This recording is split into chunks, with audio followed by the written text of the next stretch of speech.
ঋষিকেশের প্রথম দিন আমরা সকাল সকাল উঠে লুচি ঘুগনি দিয়ে টিফিনটা সেরে একেবারে সকলে রেডি হয়ে বেরিয়ে পড়েছিলাম। এখানে আমরা বাসের জন্য অপেক্ষা করছিলাম। আর এই হচ্ছে আমাদের আজকের লুকটা। দেখো আমরা আমাদের আজকের ফার্স্ট সাইট সিনটাতে চলেও এসেছি।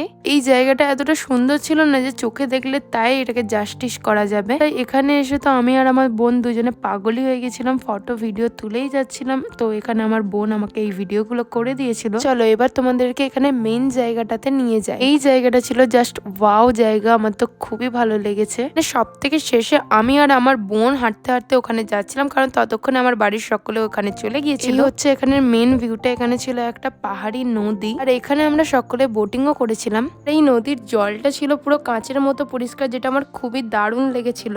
এখানে আমাদের কারোর রাফটিং করার ইচ্ছে ছিল, তবে সেটা করা সম্ভব হয়ে ওঠেনি। বোট থেকে নামার পর এখানে একটু আমরা ছবি ভিডিও তুলে নিয়েছিলাম এই সুন্দর নাজারাটার সাথে। তোমাদের এই ভিউটা কিরকম লাগলো অবশ্যই কমেন্ট করে জানিও, আমার তো দারুণ লেগেছে। আর এই জায়গাটা আমার এতটাই সুন্দর লেগেছিল যে এত কিছুর পরেও আমার এখান থেকে আসতে মন যাচ্ছিল না। দেখো এখানে কত কেউ একা বোটিং করছিল, তারপরে এখানে হচ্ছিল রাফটিং। এবার আমরা যাচ্ছিলাম হোটেলের দিকে। তো আজকের মতো এতটাই, বাকিটা আসছে নেক্সট পার্টে। ভিডিওটা ভালো লাগলে সাবস্ক্রাইব করে পাশে থেকো। বাই।